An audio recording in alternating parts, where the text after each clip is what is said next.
Cliquez. Craquez. Salut Mathieu. Salut Fabienne. Bienvenue dans Bas de Carré, le podcast qui ouvre le dialogue avec les Réunionnais du monde entier. Alors ici, on reçoit des sportifs, journalistes, chefs cuisiniers, chefs d'entreprise, artistes ou encore youtubeurs, parce que chaque Réunionnais a son histoire à raconter. Ensemble, allons Bas de Carré. Allons découvrir qui ils sont et comment ils font pour garder en eux la Réunion.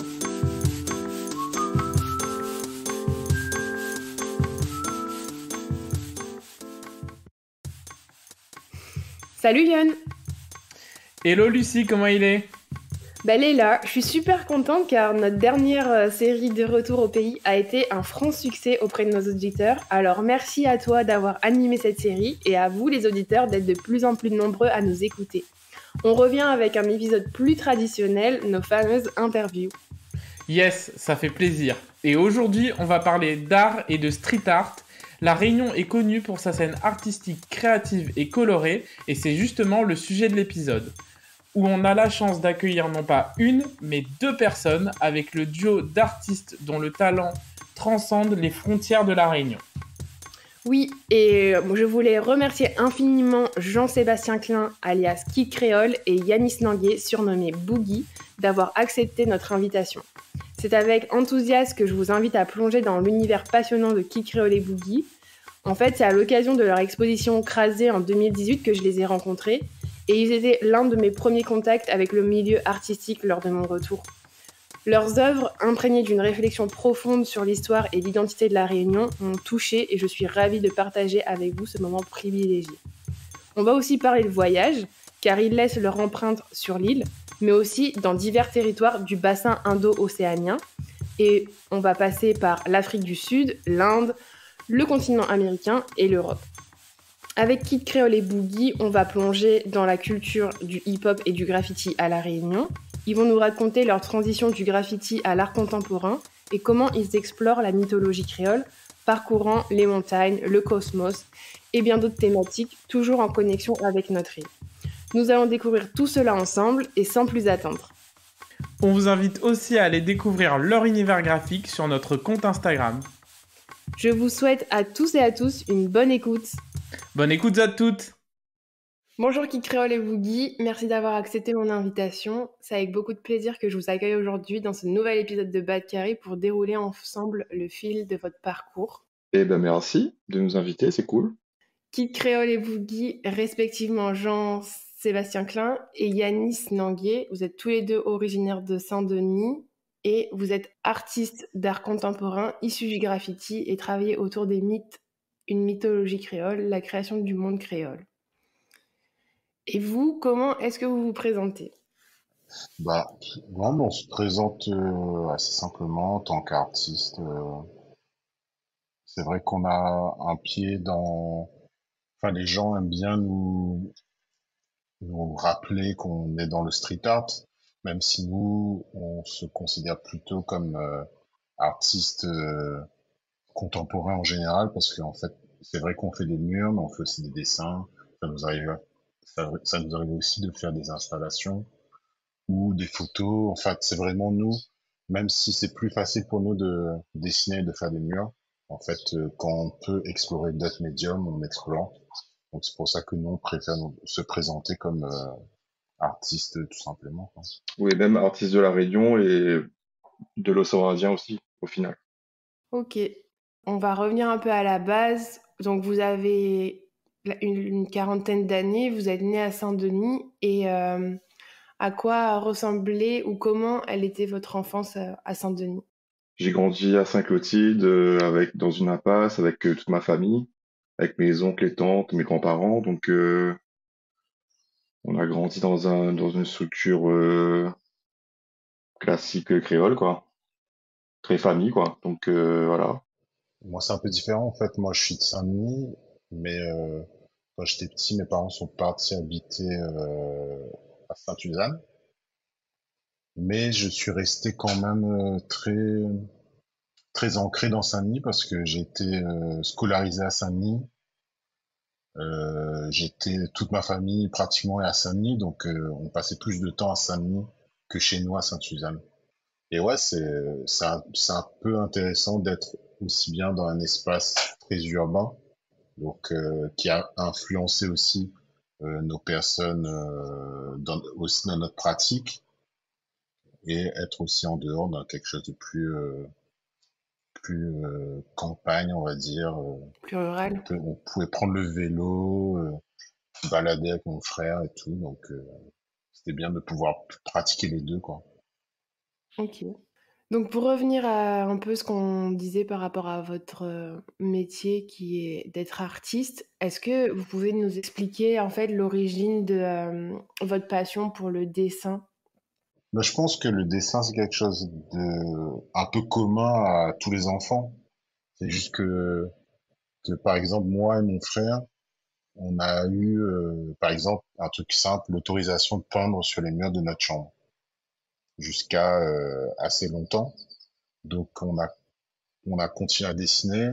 Mes parents avaient beaucoup de petites bandes dessinées, pas forcément des bandes dessinées d'auteurs, mais ils avaient des bandes dessinées, donc on dessinait beaucoup. Moi, je me rappelle quand j'étais petit, mes parents me disaient qu'est-ce que je voulais faire dans la vie. Je disais ouais, je veux être dessinateur, tu vois.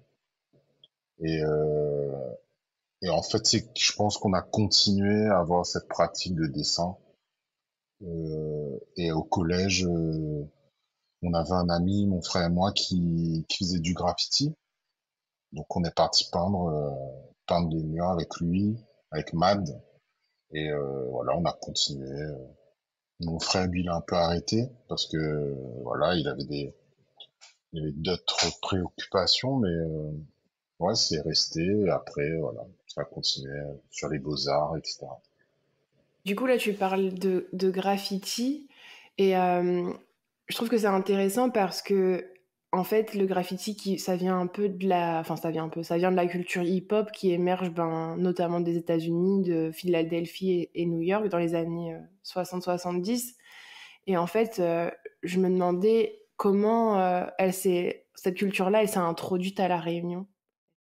Bah, nous, ce qu'on avait constaté à l'époque, enfin, avec le recul, c'est que le graffiti arrivait très tôt à La Réunion, fin 80, 89. Il y a eu des graffeurs métropolitains qui étaient passés. Je me rappelle d'un Skio, enfin, tout le monde cite le graphe de Skio à Saint-Paul. Je crois qu'ils l'ont daté même de 86. Donc le hip-hop, on va dire, il est arrivé un peu en France vers 82, 83. Donc ça a mis 3 ans à arriver à La Réunion. Ah ouais, ok. C'est assez rapide quand même. Enfin, C'est assez récent. Et après, il y a eu plein de crews à Saint-Denis qui ont cartonné, MMC, LSA, CB, NSK. Enfin, c'est des générations au-dessus de nous. Donc, nous, quand on était encore petits, on voyait ça dans la rue. Et moi, mon frère, il faisait des graphes dans son cahier de texte. Il avait 9 ans sur moi, mais moi, ça me faisait kiffer. Du coup, je refaisais ce qu'il faisait. Et bien évidemment, après, bah, quand on était au collège avec Boogie. Après, ce qu'il faut dire, c'est que Boogie, bon, c'est pas connu dans ces temps-là. On a fait notre parcours séparément, on s'est rencontrés aux Beaux-Arts. Mais mhm. on a eu Ouais, ce même on va kiff revenir de, là-dessus. ouais, et du coup, on a eu ce même kiff, bah, tu es au collège, bah, tu kiffes, il y a le hip-hop, tu écoutes du rap, et tu te renseignes un peu, tu commences à taguer, à faire du skate, à graffer, et à découvrir la ville différemment. Donc, c'est venu comme ça, quoi. Je vois que là, tu parles du tag et du graphe. Est-ce que tu peux nous dire c'est quoi, enfin, clarifier la différence entre les deux pour nos auditeurs? Du coup, dans le graffiti, en fait, il y a le tag, c'est la base, en fait, c'est écrit à son nom. Donc, tu écris ton nom avec, comme une signature, en fait, sans rajouter de couleurs et de fioritures. C'est de la calligraphie assez pure et rapide, où en fait, tu représentes ton blaze, toi, soit ton blaze de toi-même ou le blaze de ton crew. Donc, c'est une espèce de compétition entre taggers. Et après, tu peux évoluer en faisant du graphe, où en fait, le graphe, ça va être des lettres plus élaborées, avec un remplissage, un contour, avec des styles différents qui vont du flop, le throw-up, à des block letters qui sont plus carrés, plus grandes, ou à des wild style en terrain. Enfin, il y a plusieurs strates et plusieurs façons de le faire, en fait. Ok. Et à l'époque, ce qui était cool, c'est qu'on avait différents crews. Enfin, les générations au-dessus de nous, il y avait différents crews avec différents styles. Il y avait aussi, bah, à l'époque, il y avait moins de communication, il n'y avait pas Internet aussi, donc il y avait les gars de l'Ouest aussi qui avaient leur style aussi. Et du coup, je trouve que c'était assez le niveau était pas mal pour l'époque parce que chacun avait son style et qu'il y avait pas autant de matériel aussi. Il n'y avait pas de magasins qui vendaient des bombes. Donc c'était un peu la débrouille. Mais il y avait une vraie identité, je trouve, à l'époque. Donc, Tu veux dire on différenciait mieux les crews, c'est ça? non, je trouve que pour l'éloignement qu'on avait à La Réunion, c'était pas mal. Parce qu'en fait, si tu compares à d'autres pays d'Europe ou à d'autres régions, ou par rapport aux Antilles, par exemple, eh ben, l'histoire du hip-hop est pas la même, en sachant qu'il y a une grosse scène rap aussi à La Réunion, donc et surtout de danseurs aussi. Donc, il y avait vraiment une culture hip-hop dès le départ qui était assez foisonnante. Ok. Donc, il y avait une espèce de stimulation aussi de tout ça, donc ça nous avait fait kiffer, quoi. Enfin, on voulait participer à ça, c'était kiffant, quoi. Trop bien. Et dans la culture du hip-hop, il y a aussi le fait de, enfin en tout cas pour la jeunesse afro-américaine, c'était une façon de s'affirmer, de s'exprimer. Et aussi, il y avait le sentiment de territorialité. Est-ce que vous voyez des parallèles avec l'histoire de la Réunion? Je pense qu'il y avait déjà, quand tu es au collège, tu as envie de te trouver toi-même. Il y a une quête de soi-même déjà, une quête aussi du groupe, de l'amitié, de vivre des choses en groupe. Donc le hip-hop, c'est un terreau. Après, il y avait pas l'acte révolutionnaire ou de...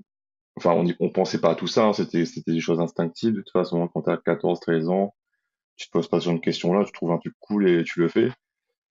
Et c'est vrai que, comme je te disais, il y avait des crews différents et il y avait aussi des styles, les gars de Saint-Denis, les gars de Saint-Gilles, de l'Ouest, Saint-Paul, les gars du Sud. Dans l'Est, il y a eu deux, trois gars aussi. Donc, chaque région avait son style aussi, quoi. Et ça se croisait pas forcément. Parce qu'il n'y avait pas Internet, il n'y avait pas de téléphone portable, il n'y avait pas tout ça, il n'y avait pas de réseau. Donc, en fait, si tu voulais croiser des gens, bah, tu croisais les gars en soirée ou tu croisais les gens sur des terrains de graphes, genre au Palaxa à l'époque. Avant la Cité des Arts, c'était un lieu où on allait peindre le mercredi ou le week-end. Et là, tu pouvais croiser des gars et beaucoup de légendes aussi, tu vois. Ah, j'ai croisé un gars là-bas, tel crew. Enfin, tu vois, il n'y a pas d'histoire qui traîne. Il n'y a pas de réseau, quoi, il n'y a pas Internet. Et aussi sur le style, il y avait quelques magazines qui arrivaient à La Réunion, donc c'est à travers les magazines qu'on savait ce qui se passait et c'était quoi les styles là-bas. Mais il n'y avait pas Internet, quoi. Ouais.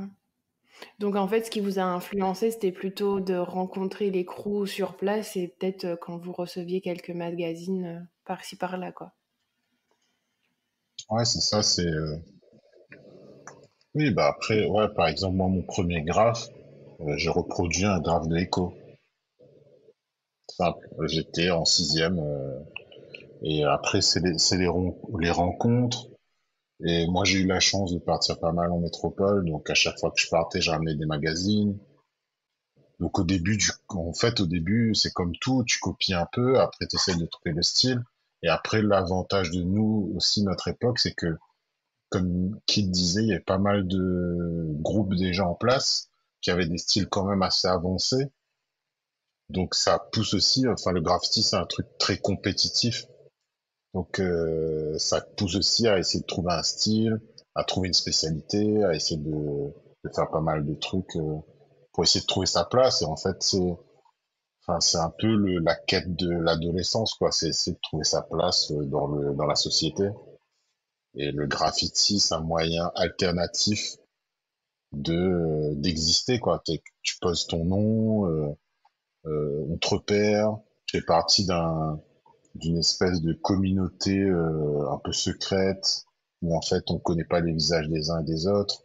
Donc ouais, c'est un peu kiffant. Et après, je sais plus quel graffeur disait que t'as aussi un côté un peu super-héros masqué où en fait t'as le nom, tu sais pas qui c'est, tu parles à tes potes, tu fais ouais, t'as vu tel graphe, on sait pas c'est qui, le gars il cartonne partout.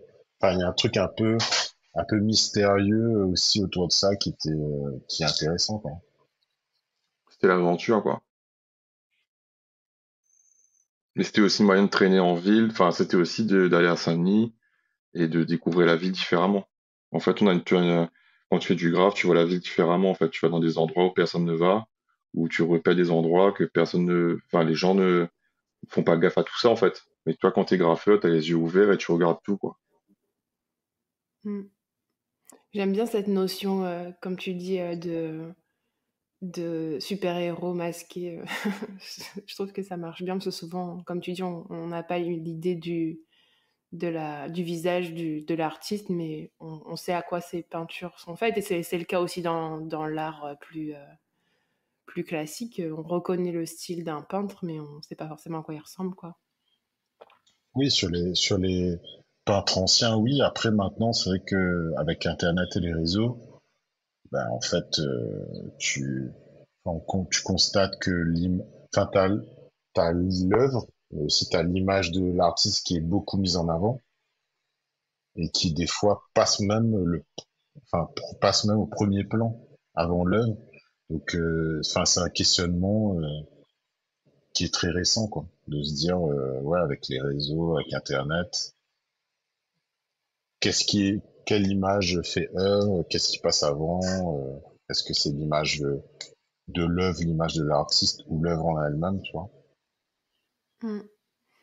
Donc, du coup, j'aimerais revenir un peu sur votre parcours, on va dire, académique. Donc, il est un peu différent des personnes qu'on a l'habitude d'interviewer parce que vous n'avez pas quitté l'île pour vos études. Alors, je voulais vous demander où est-ce que vous avez étudié et c'était quoi la place du graffiti durant vos années d'études? Bah, nous, on a eu la chance, c'est qu'on avait les Beaux-Arts à La Réunion. Donc, moi, après le bac, moi, j'ai fait 1 an d'archi à Paris. Ça s'est super mal passé sur l'adaptation, sur l'éloignement, tout ça, la famille. Du coup, je suis rentré, j'ai fait les Beaux-Arts. On s'est rencontré avec Boogie. On s'est rendu compte qu'on avait les mêmes kiffs, les mêmes influences en graffiti, tout ça. Donc, on a commencé à peindre ensemble. Et ce qui s'est passé, c'est que le graffiti, à l'époque, était très mal vu de la part des professeurs, en fait, de l'école d'art, parce qu'ils te renvoyaient toujours à des références. En fait, ils savent pas ce que c'est, donc pour eux, les seules références qu'ils ont, c'est Warhol ou Basquiat, en fait. Alors que Warhol et Basquiat, ça n'a rien à voir avec le graffiti. Enfin, ils ont tourné autour, mais ils étaient pas dans ce mouvement-là. Donc, il y a une vraie incompréhension par rapport à ce qu'on faisait. Et ce qu'il faut dire aussi, c'est que nous, en dehors d'école, on avait déjà un atelier. On était déjà indépendant aussi au niveau de la création, parce qu'on avait un atelier à Gemont, au Palaxa, enfin là-bas à l'époque, avant la Cité des Arts en fait, avec l'ERCA, espace de recherche et de création en art actuel, on était en première année, on avait déjà un atelier. Donc on expérimentait beaucoup dans cet endroit-là, et on a continué. En fait, on avait espèce de deux pratiques. On avait une pratique dans l'école et une pratique en dehors de l'école. C'est-à-dire que dès qu'on rentrait à Saint-Denis, parce qu'à l'époque on prenait le bus depuis la gare Autis à Saint-Denis, et quand on revenait, en fait, on était à Saint-Denis, on allait peindre dans tout le quartier du pôle Océan. En fait, le pôle Océan de Saint-Denis était encore, toutes les maisons étaient encore là. Et nous, quand on rentrait du port, ben, on avait du matériel et on allait peindre dans les maisons abandonnées, en fait. Donc, on avait cette double pratique. Et à un moment, en fait, on a pu faire cette jonction entre la réflexion académique des beaux-arts et l'énergie, en fait, de la rue et de la ville. Et du coup, on s'est pris des gros coups de bois, en fait, avec les profs. Les profs nous disaient que c'était de la merde. Enfin, on avait fait une affiche 4x3 avec Boogie à une époque, je crois en deuxième année, je sais plus quoi. Et on présente ça dans la salle d'expo de l'école. Et là, le prof débarque, il nous dit, ah, c'est de la merde, en fait. Donc, c'est bien, ça nous a remis en question sur ce qu'on faisait. Et on s'est pas reposé sur nos lauriers de ce qu'on savait faire ou de ce qui nous faisait kiffer. Et du coup, on s'est posé beaucoup de questions sur pourquoi faire du graffiti, quel sens ça a en tant que Réunionnais à La Réunion de reproduire des codes graphiques et tout un système de valeurs en fait qui vient des États-Unis ou de grandes métropoles européennes comme Paris par exemple. C'était quoi notre rapport au territoire, au paysage, à notre histoire en fait? Qu'est-ce qu'on voulait exprimer nous en tant que Réunionnais à travers cette pratique de la peinture? Le glissement entre graffiti et art contemporain, c'est quand vous avez commencé à vous questionner sur l'identité, en fait? Bah, c'est un mélange, en fait, c'est un mélange parce que, comme qui disait, en fait, c'est plusieurs circonstances. Déjà, nous, on rentre aux Beaux-Arts plus vieux que la plupart de la classe, parce que on va dire que la plupart de la classe rentre juste après le bac. Qui dit il a fait 1 an en métropole, moi j'ai fait 3 ans de fac de bio. Et du coup, déjà, nous, on arrive plus vieux dans ce milieu-là, donc on a déjà un peu plus de pratique euh, par rapport au graffiti. Et on entre à l'EAK, comme il disait, qui nous donne un atelier. Ce qu'il faut savoir, c'est que l'EAK, l'espace de recherche et de création en art actuel, c'est une association, on va dire, historique à La Réunion, qui regroupe plusieurs artistes, mais aussi des scientifiques chercheurs, des sociologues, anthropologues, même des poètes qui réfléchissent autour de la culture. Donc en fait, je pense, que c'est un espèce d'alignement de ces trois éléments-là, le fait d'avoir un certain âge, d'entrer aux Beaux-Arts et de fréquenter des gens avec des questionnements sur l'identité, qui font que à un moment, il y a eu un glissement d'une pratique, on va dire plus pop, plus graffiti avec des codes un peu populaires, vers un truc qui se questionne sur qu'est-ce que nous, en tant que jeunes Réunionnais à l'époque, on avait envie d'exprimer dans l'espace public. D'accord. Donc en fait, c'est un peu ce mélange-là ouais, de remise en question et d'intérêt pour la culture locale, quoi. Bah, ça tombe bien que tu parles ça parce que du coup, on peut aborder les thématiques que vous abordez dans vos œuvres. Et du coup, je me demandais quelle définition vous donnez à l'imaginaire créole et quel mythe vous explorez. Alors, vaste question. Bah, déjà, en fait, ce qui s'est passé, c'est que on s'était rendu compte, nous, en tant que peintres et dessinateurs, c'est qu'on n'avait pas d'héritage graphique à La Réunion. Donc, on était un peu embêtés par rapport à ça, parce qu'on avait tout est, en fait, c'est immatériel ce qu'on a, c'est que on a la musique, on a la langue, on a des histoires, on a la gastronomie, on a des façons de faire, mais les gens qu'on a ramenés à La Réunion, en fait, ben, ces gens-là étaient nus, tu vois, durant l'esclavage ou avec l'engagement, très peu de choses. Et du coup, en fait, on est graphiquement, visuellement, on est toujours, tout ce qui a été dessiné ou tout ce qui a été peint sur La Réunion, en fait, ça a toujours été dessiné par le colon, par la classe dominante, qui regarde le reste de la société.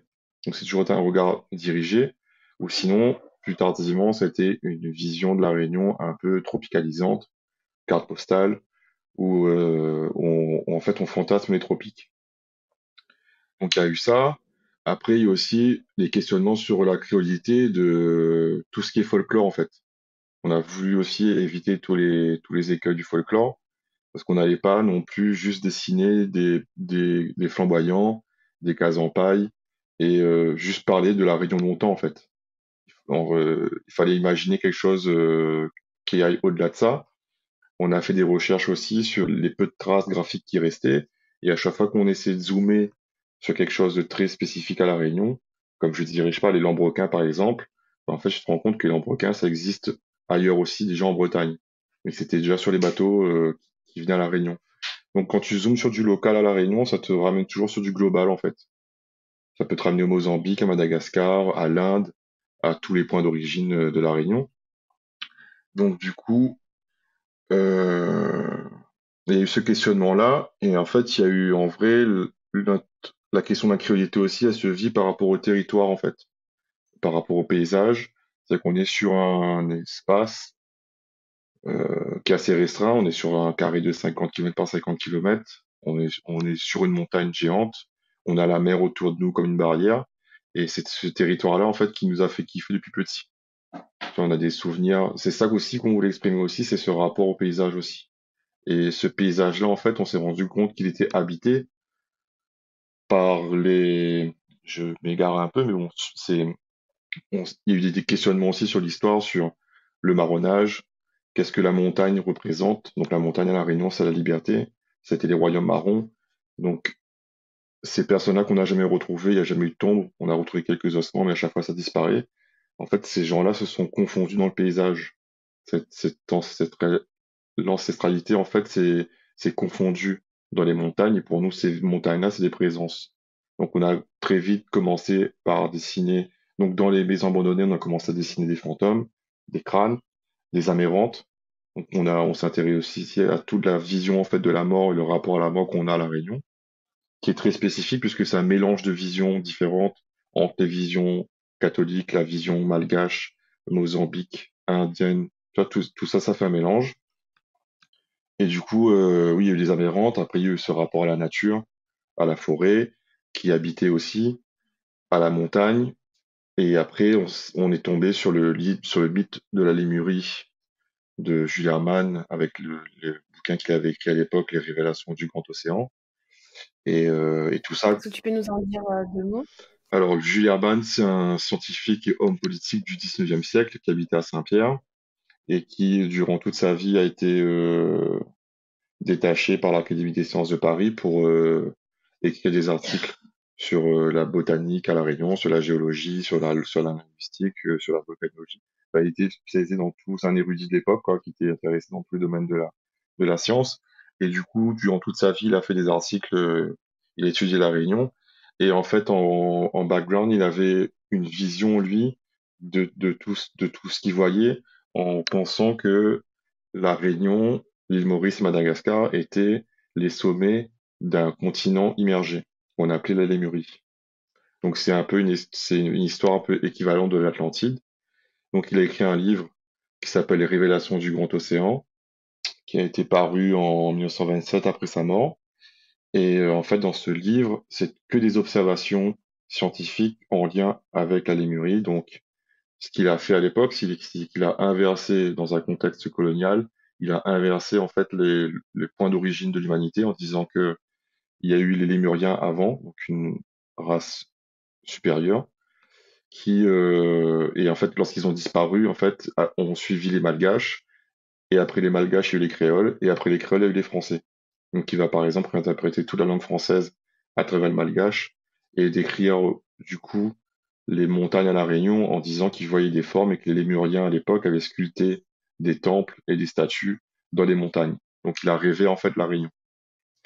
Et en fait, tout ça, ça a eu un écho miroir, enfin, il y a eu un miroir par rapport à ça, parce que c'est des sentiments que nous, on avait eu depuis l'enfance, et même en tant qu'artiste, de rêver le paysage de cette façon-là. Donc, du coup, ça a confirmé le fait qu'il se passait quelque chose à La Réunion de mystique et qu'il fallait l'exprimer, nous, par nos dessins.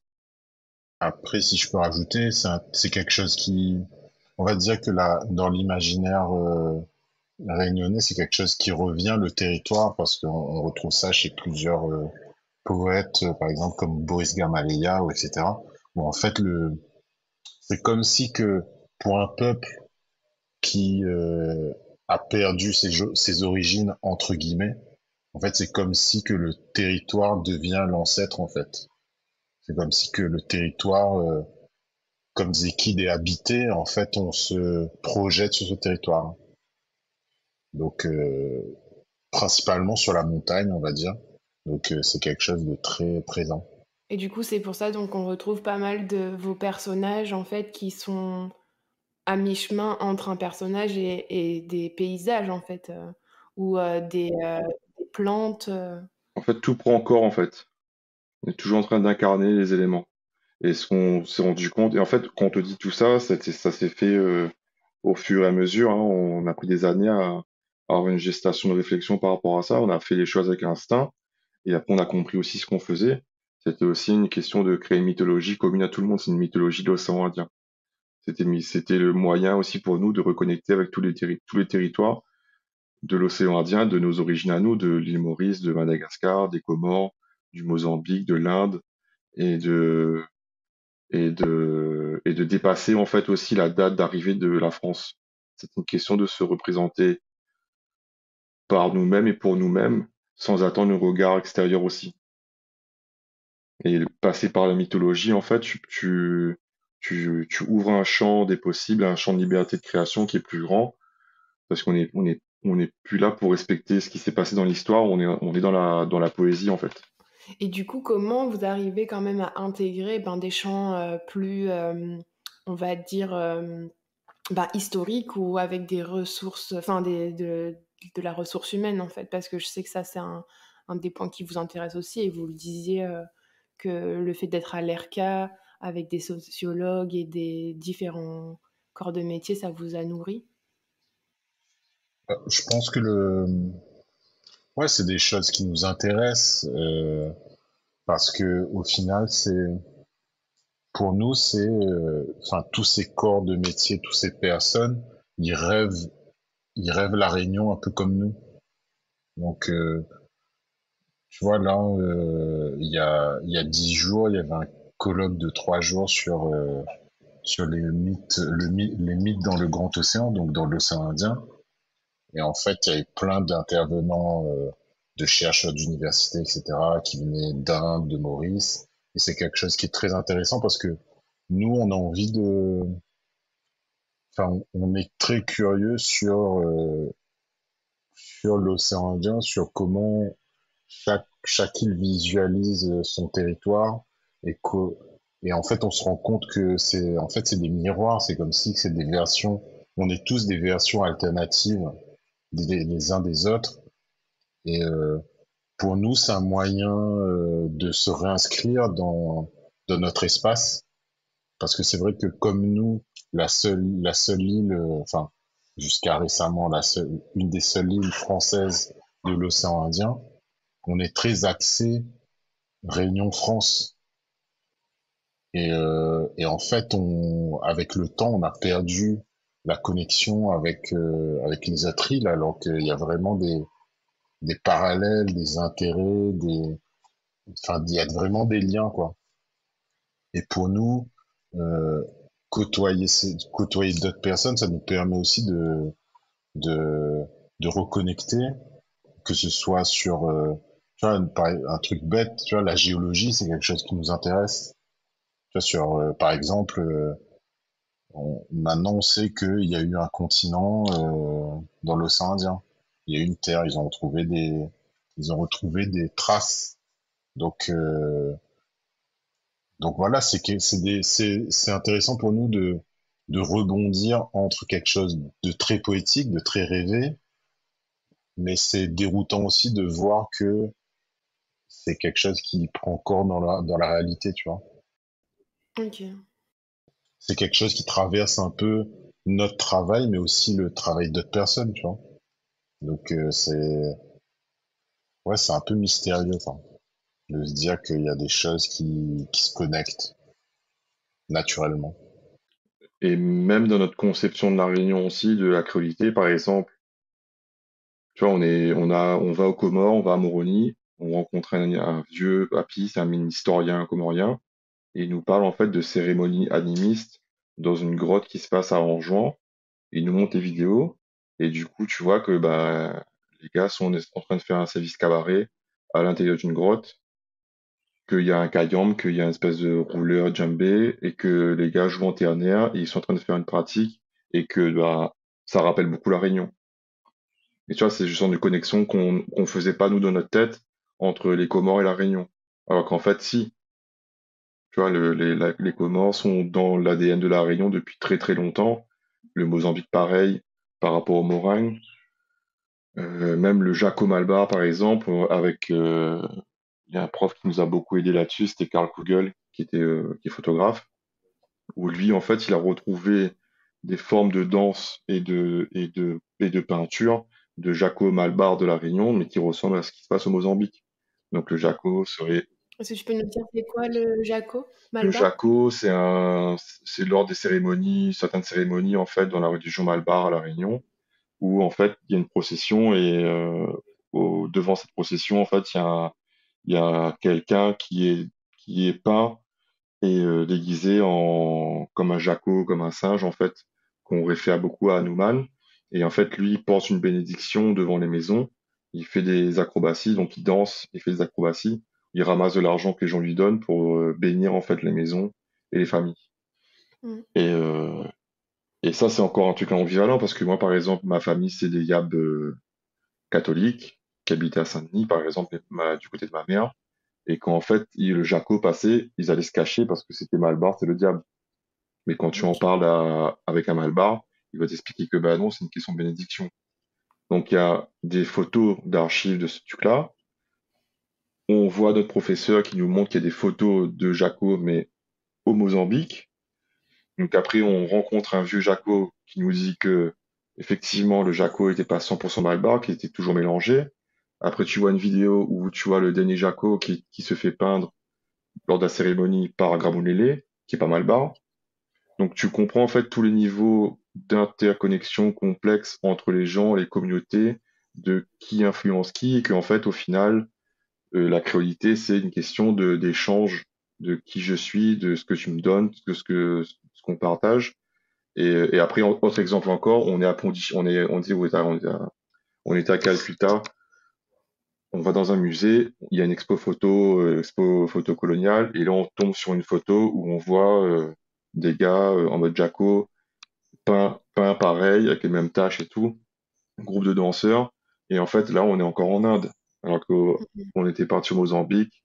Enfin, tu vois, on fait toujours l'espèce de voyage, d'aller-retour, et tout ça avec la Réunion au milieu. Et c'est ce Mhm. qu'on essaye, nous, en fait, de relier. On essaie de relier tout ça, mais pas de façon figurative et littérale. C'est qu'on raconte pas une histoire, en fait. On n'est pas dans une narration d'une histoire. Avec Boogie, on est surtout sur des moments de révélation et d'apparition d'images. Ok. Donc c'est assez compliqué à expliquer, mais on est deux aussi, donc c'est des moments de révélation, c'est des images qui nous viennent comme ça. Pour nous, en fait, tout ça traîne dans l'océan Indien, et nous, on remet des images là-dessus, on remet des formes. Du coup, là, tu parlais du fait que vous êtes en duo, et est-ce que vous avez une méthode particulière de créer à deux un processus créatif? Non, il n'y a pas de méthode. En fait, c'est une question qui revient assez souvent parce que ça intrigue beaucoup les gens de savoir comment on peut travailler à deux. En fait, nous, on s'est pas posé la question. Je pense qu'on part déjà sur le fait que, en ayant pratiqué le graffiti en étant adolescent, c'est déjà quelque chose de très collaboratif. Donc, tu peins en groupe. Donc, voilà, on a l'habitude de peindre en groupe déjà à la base. Mais après, notre travail s'est construit vraiment ensemble. En fait, ça c'est les années de gestation aux Beaux-Arts qui ont fait que, en fait, on a commencé à faire ce projet ensemble. La technique de dessin a été développée vraiment à deux parce que on a eu un prof de dessin académique qui était russe, qui nous a euh, qui nous a influencé sur la force du trait. Donc la ligne et le trait étaient très importants au début. Et, euh, et en fait, ouais, sur les projets, depuis qu'on travaille ensemble, il n'y a pas de règle. Il y en a un qui peut commencer une esquisse, il y a l'autre, il la retouche. Après, on va s'échanger les dessins, les peintures. Il n'y a pas de. Ce qui est intéressant, c'est que dans notre travail, il n'y a pas la conception d'ego, c'est-à-dire si si moi j'ai fait le bras comme ça et que Kid retouche le bras, ben je vais pas dire non mais mon bras ouais tu as changé le dessin. Enfin il n'y a pas de. Enfin on accepte. En fait pour nous le fait d'être deux c'est vraiment enfin le croisement des deux regards qui va améliorer ce que un a fait ou l'autre a commencé etc. C'est vraiment. Enfin, c'est vraiment un truc, c'est assez mystérieux, c'est vraiment quelque chose qui se construit à deux. Ouais, voilà, il n'y a pas de règle. Même des fois, ce qui est assez mystique, on va dire, c'est que par exemple, moi j'ai une idée de dessin, ben en fait, une semaine, 2 semaines, un mois plus tard, ben, ça va être Kid qui va faire le dessin, ou inversement. Ou ou Kid fait un dessin, moi je fais quelque chose, j'imagine quelque chose, et en fait, ouais, il y a un truc qui se passe et c'est vraiment pour ça que nous, on met en avant le fait que ça, c'est une mythologie, un univers qui existe. En fait, nous, c'est comme si on capte cet univers, cet univers se révèle à nous et en fait, nous, on le retranscrit. C'est pour ça qu'on a mis beaucoup de temps aussi enfin, avant, on signait pas nos peintures parce que pour nous, en fait, quand on faisait les amérantes, pour nous, on représentait un ressenti. Et nous, en tant qu'artistes, on n'avait pas à dire, ouais, signer Kid Creole et Boogie. Donc, en fait,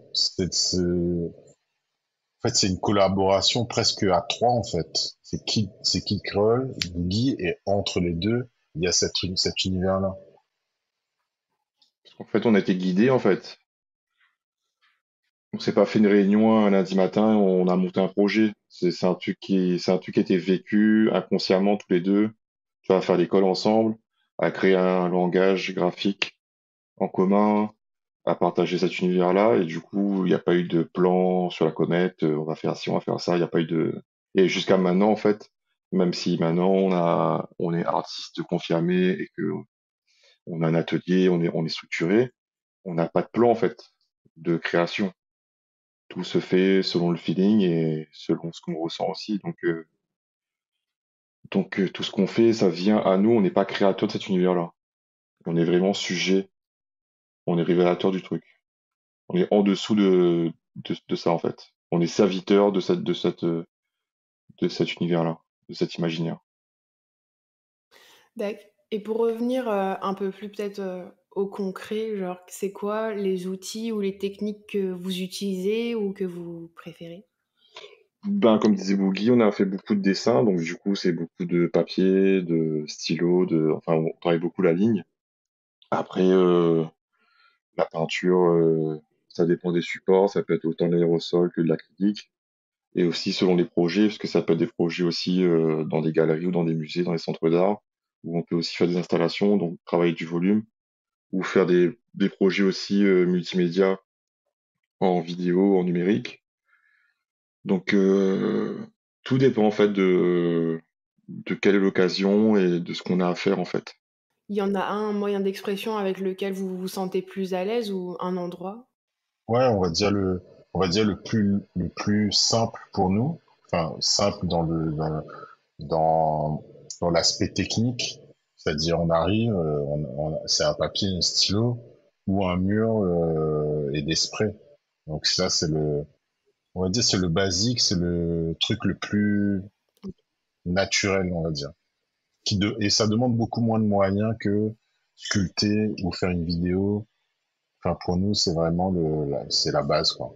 Après, on aime bien aussi, quand on a le temps, développer. Par exemple, récemment, on a fait une série de photos avec des costumes qu'on a créés nous-mêmes. Ça permet aussi d'étendre et d'expérimenter. Donc, nous, on est toujours, des fois, nous, on se crée nous-mêmes nos espaces pour pouvoir expérimenter sur notre médium, quoi. Ok. Bah, ça m'amène à ma prochaine question, que tu parles de différents espaces dans lesquels vous concevez et tout. Et du coup, même avec les différents voyages que vous avez faits, comment en fait vous abordez ces différents espaces, que ce soit géographiques ou des espaces de création? Bah, pour nous, on va dire que le plus simple, enfin, c'est pas le plus simple, mais pour nous, en fait, il faut que ce qu'on crée soit en connexion avec le contexte. C'est-à-dire, par exemple, dans un voyage, on va, en fait, il faut que ce qu'on peint sur un mur, par exemple, soit fait parce que il est fait dans l'endroit où on peint. Il faut qu'il y ait une connexion. C'est pas, genre, on fait un dessin d'une montagne à La Réunion et va le mettre en Colombie. En fait, pour nous, il faut qu'il y ait une connexion et même des fois, quand on cherche pas la connexion vient à nous. Par exemple, pour reprendre l'exemple de la Colombie, on était dans une période où on peignait des titans comètes qui chutent du ciel. Et en fait, on les imaginait dorés. Donc en fait, on est en Colombie, on parle du projet, et en fait, il y a un gars qui nous fait, ouais, ben ça, pour nous, c'est la légende de l'Eldorado. Donc du titan doré qui descend sur son bateau doré et qui arrive sur Terre. Donc en fait, il y a aussi des connexions qui se créent naturellement. C'est-à-dire, c'est comme si que cette mythologie qu'on crée par rapport à l'océan Indien, elle trouve aussi des échos en dehors de l'océan Indien. Et c'est ça qui est intéressant, c'est que dans nos voyages, ben, en fait, on se rend compte que on passait du temps à expliquer qu'est-ce que c'était la Réunion, pourquoi on faisait tel et tel dessin, telle peinture. Mais en fait, comme c'est une création de mythologie, en fait, ça fait écho à d'autres mythologies. Et je pense que c'est aussi comme qui disait plus tôt, en fait, ce rapport du local au global, c'est-à-dire, en fait, même si on exprime une vision du monde qui est très localisée, ben, en fait, elle peut être la mythologie de quelque chose de plus global, de plus de gens que de l'océan Indien. Et donc, il y a toujours, donc on recherche toujours ce rapport au contexte, au lieu, et s'inscrire. Enfin, il faut que l'œuvre s'inscrive dans le territoire, quoi. Il faut qu'il y ait un sens.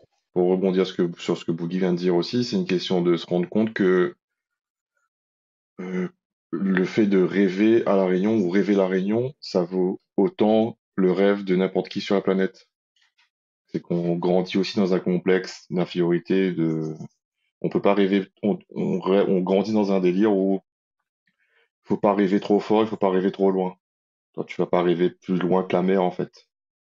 Alors que, bah non, notre mythologie, notre poésie, elle est équivalente à n'importe quel humain sur Terre, et du coup, ça devient un truc assez universel. On n'est plus obligé d'expliquer c'est quoi la Réunion, pourquoi l'histoire, machin, le volcan, tout ça. C'est notre mythologie, ce qu'on raconte, notre vision, notre poésie, elle vaut n'importe quelle autre poésie du monde. Et c'est ça aussi qui coule aussi, c'est de s'affranchir aussi de ces barrières-là, des barrières inconscientes, parce qu'on grandit là-dedans sans s'en rendre compte, mais et c'est pour ça qu'on a aussi commencé à dessiner l'espace, à dessiner le cosmos, à se confronter nous-mêmes, depuis la Réunion au cosmos, à l'immensité, et à casser les barrières physiques de la mer, en fait. Parce que ici, la mer, c'est pas un espace de liberté où on nous a amenés ici, et on peut pas en repartir. Et si on repart, en fait, ben, on est toujours dans un axe France-Réunion, Réunion-France. Alors que, en fait, non. Nous, on a le pouvoir en tant qu'artiste, et c'est ce qu'on aimerait aussi, c'est que les gens rêvent le plus loin possible sans barrière, en fait. On ait cette liberté-là. Mm. Donc en fait, on peut dire que le voyage, ça fait partie intégrante de votre pratique finalement.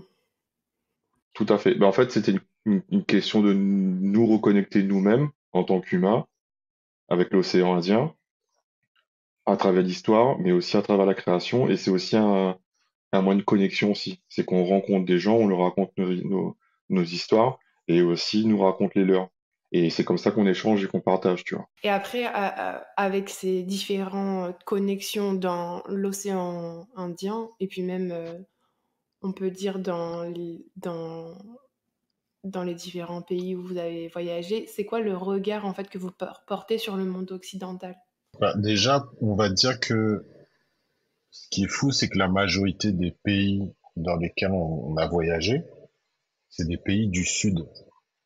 Donc, avec un rapport un peu post-colonial. Donc, il y a aussi cet écho-là même si on parle de mythologie, mais c'est une émancipation de notre condition aussi, tu vois. De se dire, ok, on est une île française, mais on a une histoire et un passé, et comment on s'émancipe, comment on peut s'émanciper de toute cette douleur, on va dire. Et c'est vrai que dans les pays où on a voyagé, que ce soit en Colombie, qui est parti au Brésil, euh, en Afrique du Sud, au Mozambique, au Botswana. Enfin, il y a ce rapport un peu de pays du Sud. Donc, c'est quelque chose qui nous intéresse aussi au niveau positionnement, au niveau imaginaire, parce qu'en fait, c'est pas l'imaginaire qui est mis en avant et qui est pas valorisé. Donc, il y a aussi, enfin, c'est important pour nous de converser aussi dans toute cette zone. Et après, notre rapport à l'Occident, il est un peu ambigu parce qu'en fait, on est français, donc on fait partie aussi de l'Occident. C'est ce que je me disais peut-être aussi, il y a une ambivalence aussi pour les gens qui vous reçoivent, parce que peut-être ils se disent, enfin, je sais pas, ils se disent, bon, ben, on reçoit des artistes français, mais qui ont une histoire similaire à la leur, donc il y a peut-être un côté aussi perturbant peut-être pour eux. Enfin, dans leur perception. Bah, bizarrement, en fait, à chaque fois qu'on est reçu, on va dire, plutôt comme artiste réunionnais. Donc, très localisé à La Réunion. Après, on voit ce rapport-là de français et indépendance, on va dire, à Maurice, parce que Maurice a une histoire très proche de La Réunion jusqu'à récemment, où maintenant, eux, ils sont indépendants. Donc, c'est là où on voit vraiment le décalage qu'il y a entre nos deux systèmes et de voir que bah, les Mauriciens, par exemple, les artistes, ils envient un peu le système français, pas parce qu'il y a des aides pour la culture et il y a des espaces de diffusion, beaucoup plus qu'à Maurice. Mais en fait, ce qu'on leur explique aussi, c'est que, tu vois, par exemple, nous, on est français, mais on est complètement déconnecté et on va dire la pensée intellectuelle réunionnaise, elle n'est pas mise en avant. Donc, enfin, d'un côté, enfin, c'est un équilibre. D'un côté, on gagne, d'un côté, on est gagnant, mais d'un côté, on est perdant aussi. Donc, mais après, on va dire enfin, dans les autres pays, on est reçu comme artiste réunionnais et encore plus quand on va en France. Quand on est en France, c'est les artistes réunionnais, tu vois. Donc, nous, on s'inscrit plus, enfin, on s'inscrit avant tout comme artiste réunionnais que comme artiste français. Parce qu'on sait que notre vision du monde, notre grille de lecture est différente. Même si, comme j'ai dit tout à l'heure, on est français, on fait partie aussi de l'Occident. On a aussi une partie de la culture qui vient de métropole. Donc, notre positionnement, il est un peu ambivalent au niveau social, on va dire. Après, on avait fait le choix, enfin, les gens aussi, qu'on a eu notre diplôme, c'est ah, bah, du coup, vous allez à Paris, vous avez trouvé un studio à Paris et faire carrière à Paris. Bah, en fait, non, parce que c'était pas notre train et que surtout, à un moment, si tout le monde s'en va, parce que c'était une époque aussi, en fait, la génération au-dessus de nous qui avait fait les beaux-arts, ils n'avaient pas le diplôme final. Ils devaient aller soit à Marseille, à Bourges ou à je sais pas où en France. Et du coup, bah, ces artistes-là, ils passaient leur diplôme, soit ils restaient là-bas, ou soit ils rentraient. Et c'était compliqué aussi pour eux de rentrer. Mais nous, on a eu cette chance-là de pas se poser cette question-là, c'est qu'on a pu rester. Et que si tout le monde s'en va, bah, il se passe rien aussi ici, quoi. Faut qu'on fasse bouger aussi à La Réunion aussi. Et on a eu la chance aussi de rayonner bah, dans l'océan Indien aussi, tu vois. C'est pas tous les artistes de La Réunion qui ont cette chance-là aussi de voyager et de faire des projets en extérieur. Et ça m'amène à me demander du coup comment vous voyez votre place en tant qu'artiste à La Réunion. Bah, on fait notre train dans notre coin, hein. Oui, nous, on fait notre travail. En fait, nous, dans notre travail, il y a cette dimension de devoir mettre en avant un imaginaire, une mythologie. Aujourd'hui, on se rend compte qu'on fait partie du milieu de l'art à La Réunion parce qu'il y a des gens qui nous sollicitent, surtout. Mais après, ouais, enfin, on se pose pas la question sur est-ce qu'on est important pour le milieu de l'art à La Réunion, est-ce qu'on est des références, etc. Mais on fait notre travail parce que on le voit comme un devoir, comme une mission. Donc après, si ça parle aux gens, bah tant mieux, tu vois. Si on s'inscrit dans l'histoire de l'art de La Réunion, c'est cool. Mais ce qui est important pour nous, c'est plutôt le travail plutôt que notre place en tant qu'artiste. Non, mais la place, tu vois, on se dit pas, on se dit pas, faut faire 2 expos par an, faut faire tant de voyages. Franchement, tout se fait naturellement, sans trop se poser de questions. Et les envies, les vraies envies qu'on a, nous, c'est bah, de rencontrer des gens, de voyager, de faire des choses de qualité, de faire des vraies rencontres et de faire des choses avec sincérité, humilité, tu vois, il n'y a pas de question de... Même après, tu vois, le marché de l'art, on vend quelques dessins, mais on produit pas des œuvres pour la vente. Enfin, c'est vraiment pas un projet, quoi. Et est-ce qu'il y a eu des moments marquants, enfin j'imagine qu'il y a eu des moments marquants dans votre carrière où Enfin, vous pouvez nous en parler? Tous les moments, enfin, il y a eu beaucoup de moments marquants, hein. Ouais. Déjà, je pense qu'un des premiers moments, enfin, qui nous a, je pense, aidé, justement, qui arrivait vraiment assez rapidement dans notre travail, c'est notre premier voyage en Inde. On est parti en Inde en 2010. Donc, c'était un projet d'exposition de Béatrice Binoche et Francine Méo. Béatrice Binoche qui est aujourd'hui directrice du FRAC Réunion, qui à l'époque avait une galerie. Et en fait, c'était en 2010. Moi, j'avais mon diplôme depuis, enfin, j'avais 6 mois de diplôme. Kid était encore étudiant. Et en fait, elle nous dit, ouais, bah là, il y a une expo collective. Elle aimerait qu'il y ait des Réunionnais qui partent en Inde. Euh, Allez-y, il y aura 3 artistes par ville. Donc, il y a les 3 villes. Et en fait, on est parti en février 2010 à Mumbai avec Jace. Et en fait, ça a été intéressant parce que Jace, qui avait déjà beaucoup de métiers, qui voyageait énormément, déjà lui nous a vachement conseillé sur sur comment être et comment peindre dans un pays étranger, comment se bouger, comment repérer les choses, etc. Donc c'était intéressant.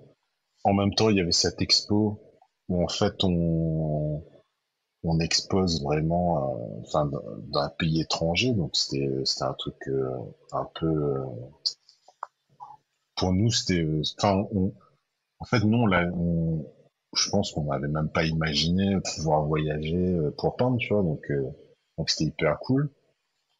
Et ça, je pense que tu vois, ça arrivé en 2010, ça faisait 1 an et demi, 2 ans qu'on ça faisait 1 an et demi qu'on peignait en tant que Kid Kroll et Lydie avec notre projet. Donc c'était cool, tu vois. Mais après, je pense que ça, c'était important pour nous en tant que peintre en début de carrière, on va dire. Mhm. Et après, enfin, il y a plein de voyages qui nous touchent, tu vois. Là, le dernier qu'on a fait, c'était en Bretagne. Et on a fait une peinture là-bas. Pour faire vite, c'est une orée, donc une lisière de forêt, où en fait, t'as une quarantaine de pierres colorées et qui représentent en fait un événement marquant du village qui s'est passé. C'était une fusillade à la fin de la Seconde Guerre mondiale où les Allemands qui ont perdu la guerre ont fusillé une quarantaine d'hommes du village. Donc on a fait ce truc, mais pour nous, ce qui était important, c'était pas forcément de, enfin, c'est pas faire une pierre tombale en fait, c'est de transformer enfin, ces gens en fait, c'est comme un hommage. En fait, c'est comme si que ces pierres qui représentent ces personnes, en fait, deviennent les gardiens du village. Et en fait, ce qui est fou, c'est que nous, on réfléchit au projet, on le fait, mais en fait, on n'a jamais eu autant on va dire, de retours positifs, tu vois, de gens qui viennent nous voir, qui fait ouais, merci beaucoup. Enfin, enfin, nous, on fait pas ça pour ça, tu vois. On fait pas ça pour que les gens viennent nous voir, c'est ouais, c'est génial ce que vous faites. C'est pas, c'est pas pour ça qu'on le fait, mais enfin, c'est touchant de voir enfin, d'avoir un impact dans le réel et et aussi pour nous, c'est touchant aussi d'utiliser. Enfin, il y a ce rapport à l'ancestralité, à l'hommage, tu vois, de faire réapparaître ces personnes comme si qui gardaient le village. Tu vois, c'est comme si on pose quelque chose de spirituel dans le paysage. Mhm. Et, euh, et ouais, c'est quelque chose qui est très touchant. Sinon, il y avait enfin, il y a des histoires comme ça qui arrivent, qu'on demande pas et enfin, qui sont finalement, assez gratifiantes, on va dire, personnellement, émotionnellement, en fait. Parce qu'après, professionnellement, euh, enfin, on sait ce qu'on a à faire, on le fait avec sincérité, justesse, on essaie de le faire au maximum comme ça. Mais c'est vrai que oui, il y a toujours ce rapport, on va dire personnel, enfin de personne à personne qui nous touche, tu vois. Mhm. Tout à l'heure, vous parliez de Jace. Est-ce que vous avez collaboré avec d'autres artistes ou pour des projets spéciaux? Et comment ces collaborations, ça enrichit votre travail? Bah, tu vois, si on veut revenir à Jace, par exemple, ça a été un grand frère pour nous. Tu vois, on est dans des mondes différents, on est dans des philosophies de la peinture différentes de ce que lui fait, de ce que nous on fait. Mhm. Mais lui, il a ouvert un chemin, tu vois, à la période graffiti, à la période beaux-arts. C'était aussi, bah, c'était les débuts 2000. Il y avait le mot street art existait à peine, tu vois. Mais lui, il faisait déjà des gouzous, et en fait, les gouzous, c'était déjà du street art. À l'époque, on appelait ça du post-graffiti. En fait, tu fais des trucs à la bombe, mais c'est pas du graffiti, tu vois. On savait pas ce que c'était. Et ça nous a ouvert, ça nous a débloqué des trucs dans notre tête, de se dire, on peut faire autre chose. Et il y a eu cette émulsion. Lui faisait partie de cette génération-là d'artistes pionniers qui ont inventé des trucs, qui ont inventé des concepts autres que du graffiti. Donc c'était un grand frère pour nous dans tout ça, et même grâce à lui aussi, on a rencontré aussi plein de gens à La Réunion, mais aussi plein de gens ailleurs, dans des festivals et dans d'autres projets. Et c'était quoi la question de départ? C'était, Si vous aviez collaboré avec d'autres artistes on pour a des collé, projets spéciaux. on a collaboré avec Seth Globe Painter, qui est un artiste de Paris, qui lui avait fait plusieurs bouquins de voyage, justement en fait, lui, il voyageait grâce à la peinture. Donc, il avait fait un tour du Brésil, des pays d'Asie, et il avait fait une émission aussi sur Canal+, qui s'appelait Les Nouveaux Explorateurs.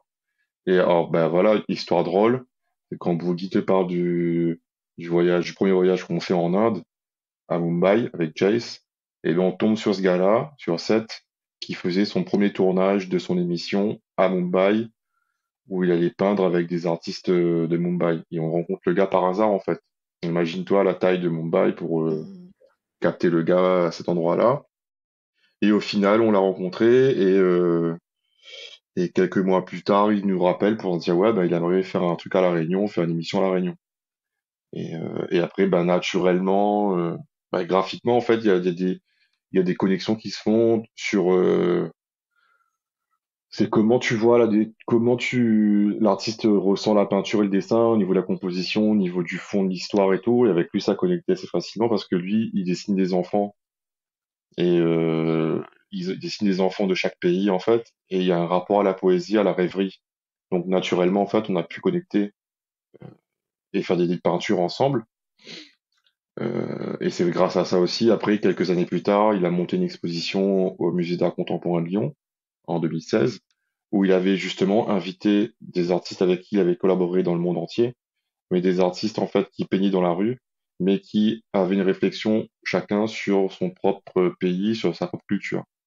Donc il y avait un Péruvien, un Australien, un Ukrainien, un Israélien, il y avait une Chinoise qui était là, et il y avait qui d'autre encore? Il y avait les Mexicains, et en fait on était tous dans Un cette espèce de Argentin. démarche, un Argentin, on venait tous à peu près des pays du Sud, et on avait tous une réflexion sur notre passé et sur notre présent aussi, de comment le représenter dans la rue.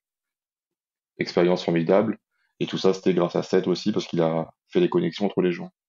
Et c'est vrai que peindre avec d'autres artistes, déjà, nous, on est en collaboration à deux. On est déjà dans un univers qui est assez hermétique, on dira, parce que, en fait, c'est comme si on était dans une espèce de forêt. Et en fait, Boogie, moi, on connaît le chemin. Et c'est compliqué, en fait, d'inviter quelqu'un dans cet espace-là, en fait. Donc, si la connexion Mhm. se fait, bah, ça se fait. Et si ça se fait pas. Après, tu vois, on a beaucoup d'amis artistes.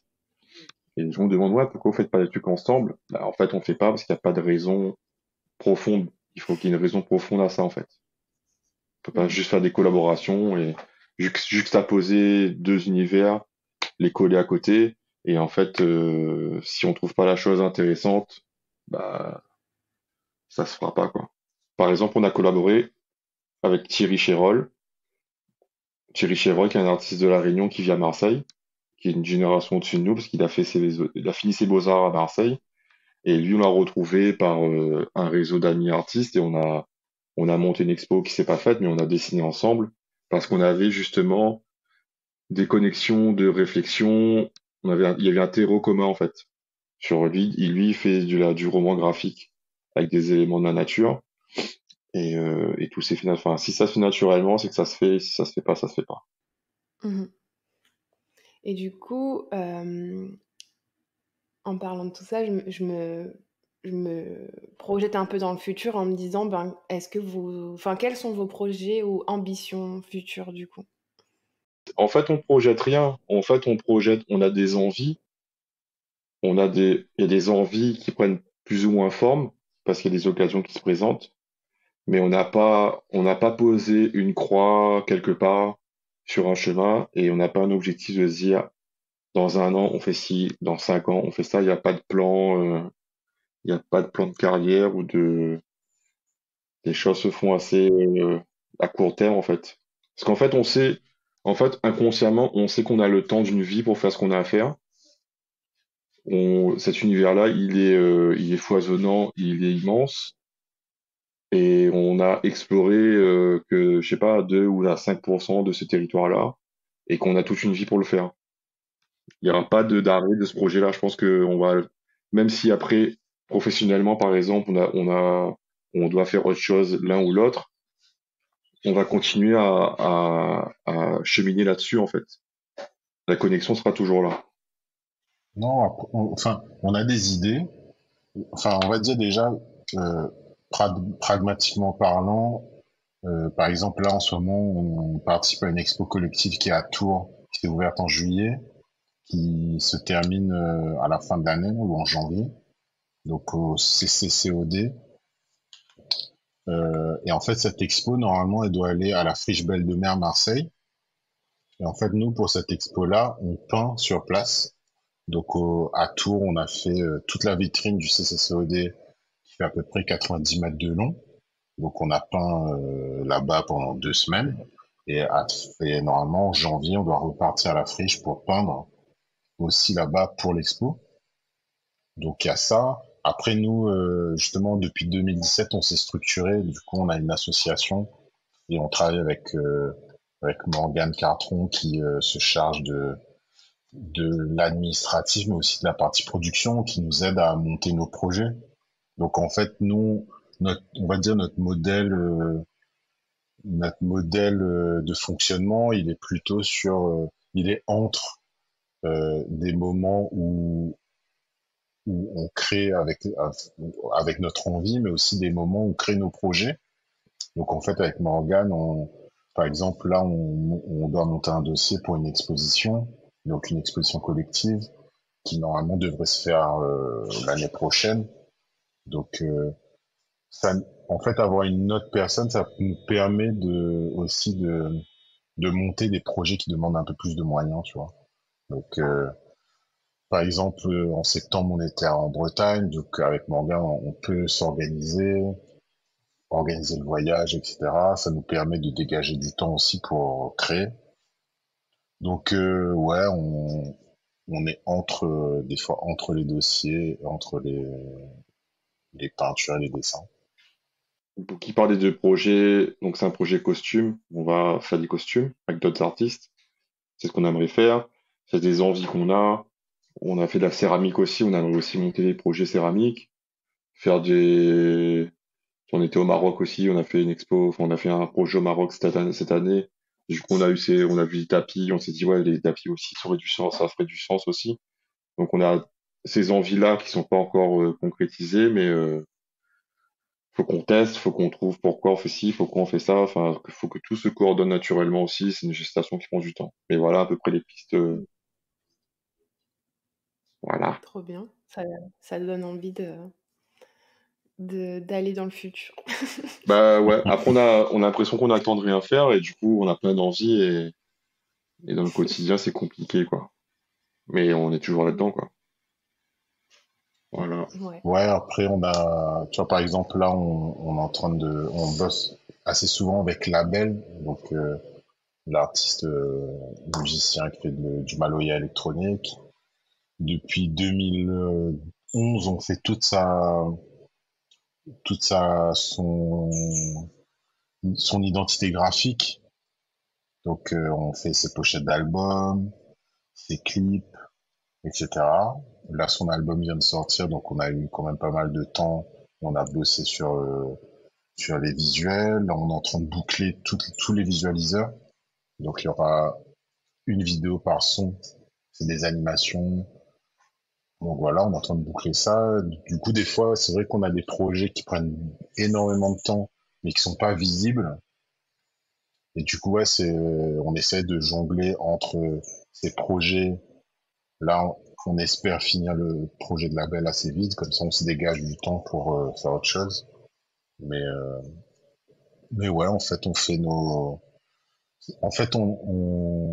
a un peu le luxe de faire nos projets à nous et de pas attendre les commandes, en fait.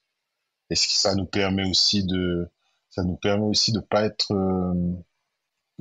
qui parlait du marché de l'art à La Réunion, de pas être dépendant aussi de faire des toiles, vendre des toiles, faire des dessins, vendre des dessins, faire tel style de couleur, faire tel style de forme.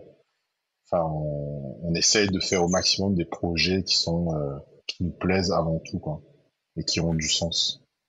Ok. Bon, on arrive à une bonne heure d'interview. Si ça vous va, je vais passer aux questions de fin. Ça Yes. va. C'est toi le patron, hein? Alors, quel Réunionnais devrions-nous tous connaître selon vous? Toute réunionnais, faut connaître. Mort ou vivant? Peu importe. Je pense déjà, en vivant, serait cool qu'on connaisse, que les gars connaissent Francky Laurette. Parce qu'en fait, tu vois, c'est le premier agrégé de créole de toute la France. Donc déjà, c'est un chercheur scientifique de la langue créole, mais c'est aussi en fait un poète qui est exceptionnel. C'est un de mes poètes préférés, tu vois. Et en fait, c'est quelqu'un qui peut aller autant justement dans la poésie que le côté recherche scientifique. Et enfin, à chaque fois qu'on discute avec lui, c'est exceptionnel, tu vois. Bah après, c'est pas le seul, il y en a plein, mais ouais, je pense que ce serait intéressant que les gens fassent des recherches sur lui, quoi. Ok, t'avais quelqu'un pour n'est plus de ce monde? Bah, Boris Gamalia. Les gens iront faire les recherches. Plus grand poète de La Réunion. Poète qui a été exilé dans les années 70 à cause de la loi Debré, à cause de Michel Debré, qui exilait les intellectuels réunionnais en métropole. Bravo à Monsieur Debré. Enfin voilà, il a écrit Radis pour une reine morte, enfin des poèmes, enfin il a travaillé sur l'exil et c'est super inspirant, enfin, c'est magnifique. Donc voilà. Et, et en fait, si on retrouve, c'est ce que je disais plus tôt, c'est qu'on retrouve toute cette mythologie de la montagne, de l'intérieur dans ces poèmes. Et ouais, en fait, c'est comme si dans l'histoire, enfin, t'as des gens, par exemple, Jules Hermann qu'on disait au 19e, Gamaleya. En fait, c'est comme si que tout le territoire, il a une vie, il a cette mythologie, et dans l'histoire, t'as ponctuellement des gens qui en parlent et qui font vivre cette poésie-là, en fait, Mhm. cette poésie du territoire. Et ouais, Gamaleya, c'est le boss, quoi. La poésie, c'est le socle premier de rêver son histoire, rêver son territoire, rêver soi-même. Il faut qu'on rêve par la poésie. Et c'est à partir de la poésie, en fait, que tu peux, après, à partir de là, euh, tu peux faire émerger une vision politique aussi. Et c'est ce qu'ils ont fait, tu vois, ils ont exilé les intellectuels, ils ont exilé la poésie de la Réunion pour qu'on ne puisse pas rêver la Réunion, en fait. Et je pense que si tu commences à porter un rêve sur la Réunion, sur toi-même, sur ton histoire, c'est là que tu commences aussi à être indépendant et à essayer de réfléchir aussi par toi-même. Donc je pense que Mhm. c'est ça là, le socle. On parle de l'école, on parle de l'apprentissage, on parle de l'art et tout ça, machin, mais je pense que le socle premier, vraiment, c'est la poésie. C'est de rêver. Faut rêver déjà à la base. Et à partir du rêve c'est à partir du rêve que tu peux construire. Donc c'est pour ça qu'en fait on cite des poètes et que pour nous la poésie est très importante. Donc ça m'amène directement à la deuxième question de la fin. S'il y avait un livre à lire, que ce soit une référence littéraire, artistique. Oh, bah, franchement, t'as les révélations du grand océan, mais en fait, il faudrait ouais, de Jules Hermann. Mais c'est chiant à lire. C'est pas difficile, enfin, c'est assez difficile à lire, c'est assez opaque, mais en fait, par bribes, en fait, ça remet vachement de choses en question. On peut rêver le territoire, inverser les pôles d'influence. Enfin, voilà, ça vraiment, c'est un roman, enfin, c'est quelque chose de fou. Après, t'as Vali pour une reine morte de Gamalaya aussi, mais c'est aussi une écriture assez dense, mais c'est des outils d'émancipation, on va dire. Enfin, c'est du haut niveau. Mm. C'est des outils d'émancipation, c'est fou. Est-ce que vous avez un conseil pour les jeunes générations de Réunionnais? Franchement, faut qu'ils voyagent, hein. Faut qu'ils voyagent, qu'ils parcourent le monde, qu'ils se rendent compte que la Réunion, c'est comme le monde, en fait. Et que le monde est aussi complexe que la Réunion.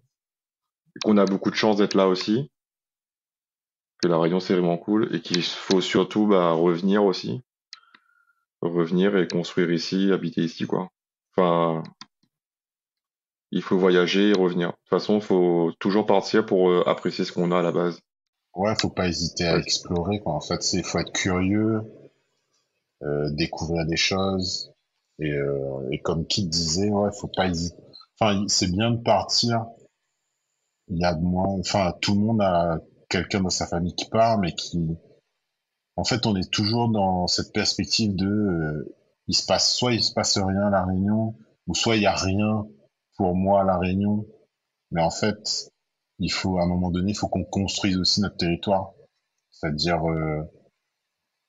il faut partir, mais il faut ramener aussi des compétences, ramener des connaissances pour pouvoir, enfin, construire notre territoire, pour pas qu'il soit laissé un peu à l'abandon, quoi.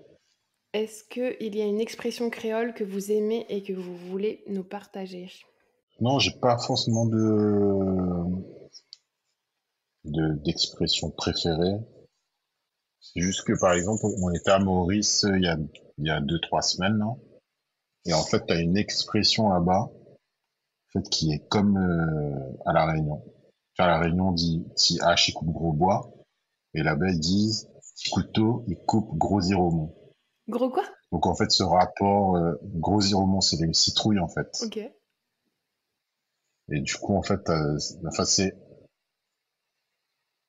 intéressant de voir que, ouais, on est sur 2 territoires différents, mais que t'as ce même genre d'expression, tu vois. En fait, ça montre, en fait, ce qui est intéressant pour moi, c'est que ça montre que, tu vois, cet esprit créole, il est en dehors de la frontière, tu vois. Mhm. Et que le petit peut faire du gros. Voilà. Oui, c'est pas une expression qui est que sur quelque chose de technique. Ça veut dire que nous, sur un territoire assez petit, ben, en fait, on peut faire de grandes choses. Et ben c'est là-dessus que je vais vous remercier, Kid Créole et Boogie. Merci d'être venu sur Bas de Carré. Ben, merci pour l'invitation. Merci pour l'invitation, c'était cool. Donc on peut vous retrouver sur Instagram. Et donc tout à l'heure, Boogie, tu nous as dit à Tours jusqu'en janvier en exposition. Ouais. Est-ce qu'il y a d'autres endroits? Ben là, nous on participe à une expo collective aussi à Paris euh, qui s'ouvre dans une semaine là, à Montrouge. Donc il y a l'expo aussi à Tours qui part à Marseille l'expo s'ouvre en février, le 2 février à Marseille, à la Friche Belle de Mai en 2024. Et sinon, sur les réseaux, hein, faut suivre. Après nous on a pas mal de peintures qui arrivent là. Et du coup, voilà, c'est soit à La Réunion, soit en dehors. Donc, le meilleur moyen de nous suivre, c'est sur les réseaux. Et il faut aller aussi écouter le Bandcamp. Il faut aller écouter les sons de Boogie aussi. Il faut pas oublier que Boogie fait du son Si pareil, ouais. et que ça totoche. Sur Bandcamp, SoundCloud, Boogs Brown. Enfin, tu mettras Ouais. les liens de toute façon. On mettra tout ça. Cool. Et ben, merci beaucoup de nous avoir raconté votre histoire. Merci. Nous retrouve, bye bye. À bientôt. On espère que cet épisode vous a plu. Pour nous aider à trouver des invités toujours plus extraordinaires, laissez-nous une note sur Apple Podcast, 5 étoiles de préférence. Et pour ne manquer aucun épisode, suivez-nous sur Instagram à @bat_kare. Un grand merci pour votre écoute et on se retrouve dans 2 semaines pour un prochain épisode. Allez, on la retrouve!